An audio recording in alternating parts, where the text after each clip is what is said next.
And she was talking about the drive that you had when you were driving by yourself away from the gravesite. And in that, you're talking at the camera, you're telling the camera everything, and you just feel the regret, but also the motivation for what you do.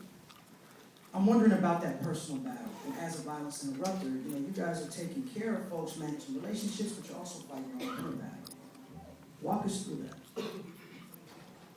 I mean, for me, right, I guess the film in itself was very therapeutic to be able to kind of just talk about what I've gone through.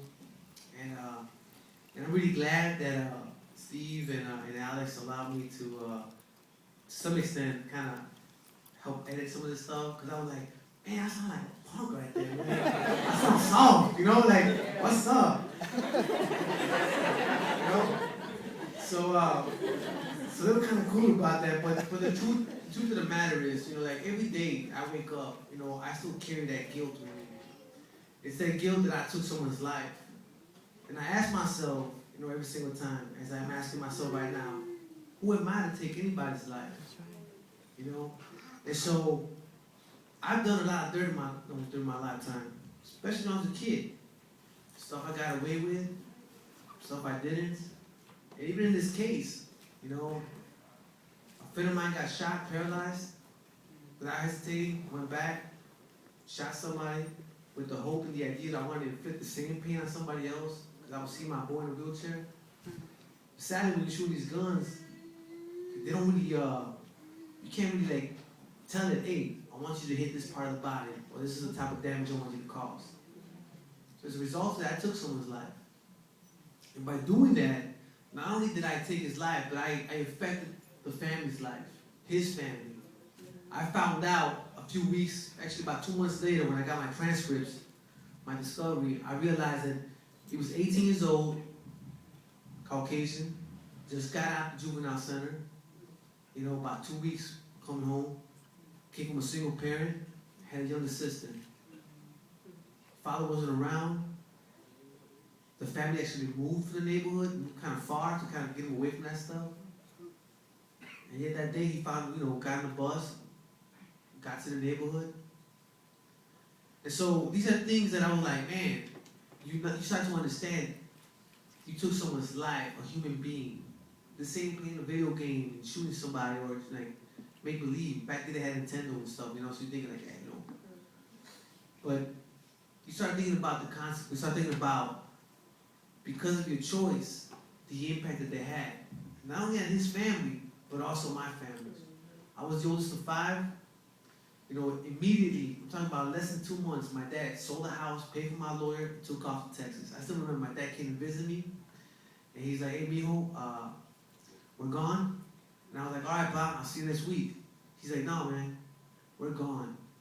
I'm like, what do you mean? He's like, we're outside. I bought a little bus. We packed it up. I said, we're going to Texas. We're going to stay by your grandma's for a little while until we find a house over there. I won't be seeing you for a while. So he said, your lawyers are paid for. He's like, I did everything I could for you. Like, I sold the house. You were taken care of. But that's it. You chose that family. I got to look out for the rest of the family. So to me, I was like, damn. It was hard. It was harsh hearing that. But I was like, you know what? That's cool. I respect that, man. And you're right.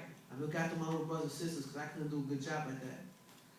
And so, thinking of that, and then looking at my mother age overnight, and then having them come all the way from Texas and visit me, having my little brothers who, as time went, they were in Iraq, been in the service for 11, 12 years already, flying from Iraq to come and see me, flying from Korea to come and see me, from Japan to come and see me, spending all that money to come and see me.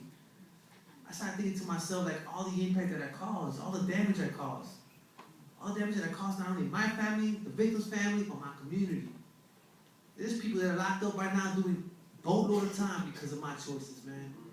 So this is the guilt that I carry with me. Now, do I think God's forgiven me? Yes.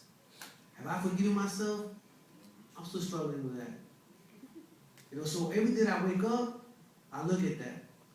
I look at the blessing that God's given me. Being here, talking to y'all, it's a blessing for me. Because